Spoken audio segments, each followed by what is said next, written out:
Bienvenue dans les exigences durables expliquées aux TPME. Ce podcast s'adresse aux dirigeants de très petites et moyennes entreprises qui voient arriver parfois du jour au lendemain des demandes liées à la RSE, au ESG ou à la durabilité de leurs clients, de leurs donneurs d'ordre ou de leurs partenaires. Des demandes souvent floues, rarement expliquées et avec une pression très réelle derrière. Répondre ou risquer de perdre un contrat. Ici, on remet de la clarté dans ces exigences dites durables, ce que vos clients attendent réellement, pourquoi ils vous le demandent et ce que cela implique concrètement pour une TPME. À chaque épisode, je vous aide à comprendre ce qui se passe autour de vous, à savoir quoi répondre de manière simple et crédible et à structurer l'essentiel sans alourdir votre entreprise pour rester fiable aux yeux de vos clients et protéger votre business.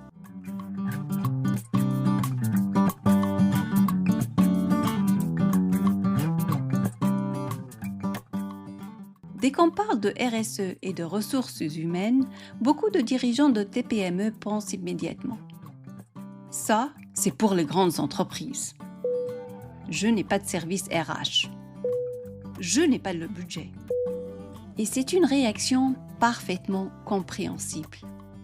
Parce que dans une TPME, les ressources humaines ne semblent pas du tout à ce qu'on voit dans les grandes entreprises. Pas de directeur de ressources humaines, pas de process sophistiqué, pas de politique écrite sur 30 pages. Et pourtant, c'est souvent par les ressources humaines que commencent les demandes ESG. Pourquoi ? Parce que pour vos clients, le risque humain est l'un des risques les plus sensibles.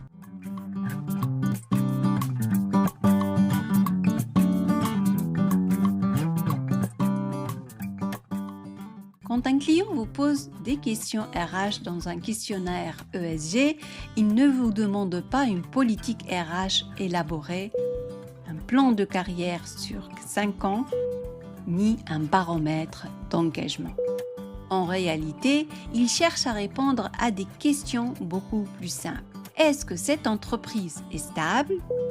Est-ce que ses équipes sont correctement encadrées ? Est-ce qu'il y a un risque social évident ?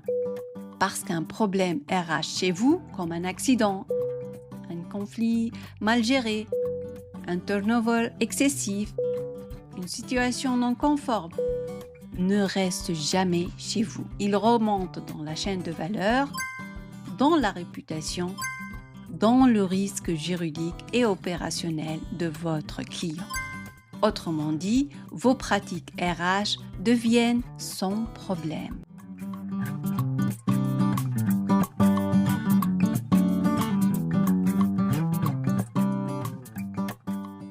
Dans une TPME, la RH, ce n'est pas un service.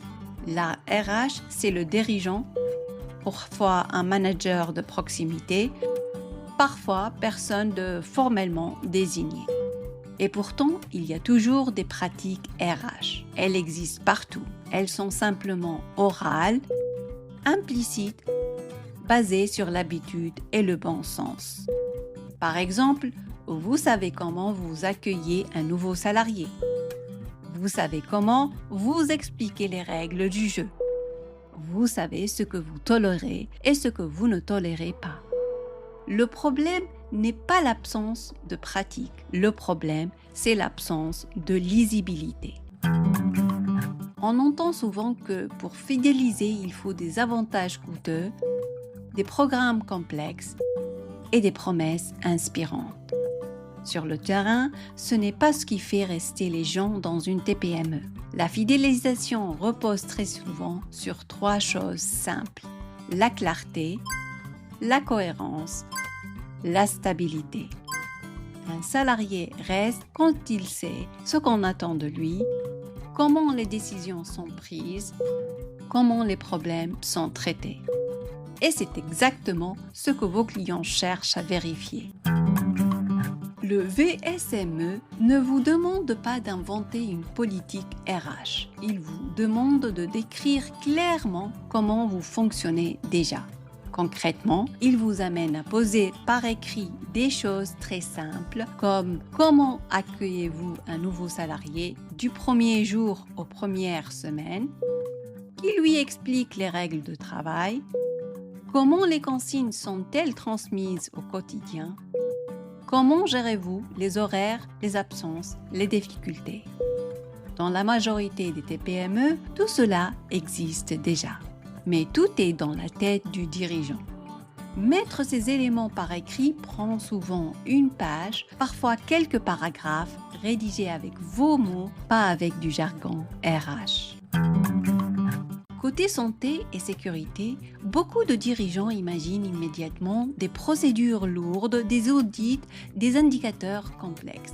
Mais en réalité, vos clients veulent savoir une chose très simple. Est-ce que les risques sont identifiés ? Est-ce que les équipes sont informées? Est-ce que les règles sont connues et appliquées? Dans une TPME, cela se traduit souvent par des consignes affichées, des rappels réguliers, un document unique parfois très simple et des règles transmises à l'oral mais connues de tous. Le VSME vous aide à rassembler ces éléments, à les décrire clairement et à montrer que ce n'est pas improvisé. Vos clients ne cherchent pas une RH idéale ou une entreprise parfaite. Ils cherchent une entreprise fiable, prévisible et cohérente. Une entreprise où les règles sont claires, les équipes savent comment travailler et les risques humains sont maîtrisés à un niveau raisonnable. Et ça, vous pouvez le démontrer sans budget, simplement en structurant ce qui existe déjà. Quand une TPME clarifie ses pratiques RH, il se passe presque toujours la même chose. Moins de tensions internes, moins de dépendance à l'oral, plus de stabilité dans les équipes et des réponses beaucoup plus simples aux demandes clients. La RSE côté RH n'est pas un supplément d'un, ce n'est pas une contrainte idéologique, c'est un outil de stabilité. Et dans un contexte de pénurie de main-d'œuvre, la stabilité est un avantage concurrentiel majeur.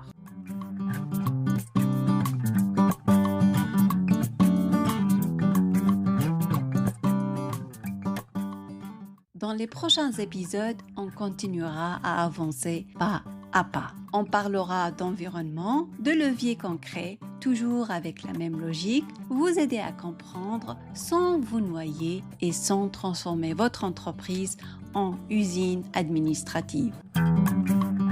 Si votre entreprise reçoit des demandes RSE ou ESG et que vous ne savez pas comment structurer vos réponses, vous pouvez me contacter sur LinkedIn, Souheh Belhaj Messaoud ou via mon site web www.ecofluentsolutions.com.